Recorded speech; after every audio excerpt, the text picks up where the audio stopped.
study done by a colleague of mine at Stanford that showed that positive anticipation about the next day events actually is a powerful metric for creating quality sleep, even if the sleep is very reduced. Work done out of Harvard Medical, Bob Stickgold's lab, and Emily Hoagland did a study that showed looking at OChem, performance on OChem scores. Okay, so organic chemistry at Harvard is a pretty tough subject, highly motivated. A number of very good control groups in this study. What she showed was that consistency of total sleep duration was far more important for performance on these exams than total sleep duration itself. So it's not that just getting more sleep allows you to perform better. Consistently getting about the same amount of sleep is better for performance, at least on OChem, than just getting more. You could very well do better on 6 than on 8. There are a few other things that turn out to be strong parameters for success in this domain. For instance, your entire life, waking or asleep, is broken up into these 90-minute ultradian cycles. If you look at ability to attend or do math problems or do anything, drive, performance tends to ramp up slowly within a 90-minute cycle, peak, and then come down at the end of that 90-minute cycle. And in sleep, we go through these stage 1, 2, 3, 4, REM, etc. Ending your sleep after a 90-minute cycle, near the end of a 90-minute cycle, say at the end of 6 hours, in many cases is better for you than sleeping an additional hour, 7 hours, and waking up in the middle of an ultradian cycle. And there are a few apps that can measure this based on body movements and things like that have your alarm go off at the end of an ultradian cycle. If you wake up in the middle of an ultradian cycle, sometimes, not always, you can be very groggy for a long period of time. I certainly do better on 6 hours than I do on 7.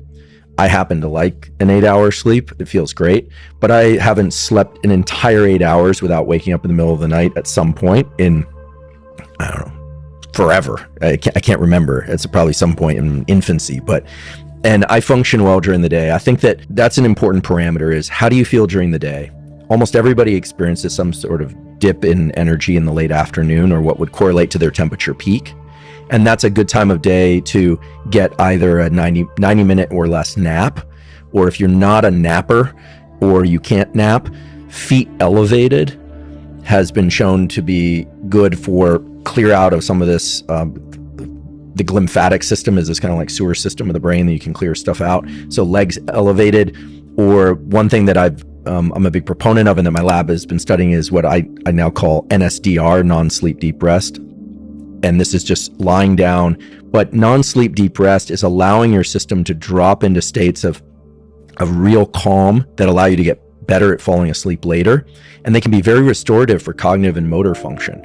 There's at least one study out of Denmark that shows that the basal ganglia, which is an area of the brain that's involved in motor planning and action, one of these 20-minute non-sleep deep rest protocols resets levels of neuromodulators like dopamine in the basal ganglia to the same levels that they were right after a long night's sleep.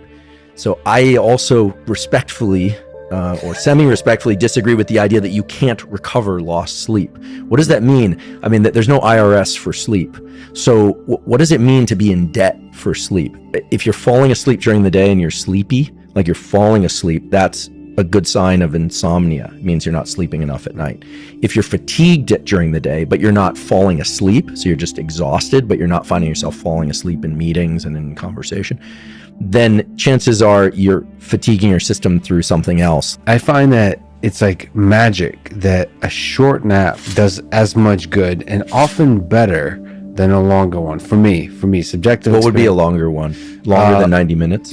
No, like 90 minutes, but longer than 90 minutes, like 2 hours. Yeah, that's starting to drop you into REM sleep. And even if it's a tiny amount of REM sleep, people can come out of those naps kind of disoriented. Right. I mean, remember, in sleep, space and time are totally uncoupled. And so that's an odd state to re-enter the world in if you're not going to stay there for a while, like for a good night's sleep. I think a 20-minute nap is pretty fantastic. Would you say that's if you were to recommend to the general, it's very weird to recommend anything to the general populace because obviously it's very person specific, but what's a good one where you say to friends? Is 20 minutes? 20 or 30 minutes, because unless you're sleep deprived, you're going to stay out of REM sleep, rapid eye movement sleep. If you're sleep deprived, you'll drop right into it. If you've ever traveled and you're really jet lagged, you go to the hotel, you lay down for 1 second, all of a sudden you're just like, you're in a psychedelic dream, which can be pretty great too. But I think that 20, 30 minutes. And if you can't sleep, some people have trouble napping, then learning to relax the body as much as possible, like trying to remove all expression from your face, completely letting your body kind of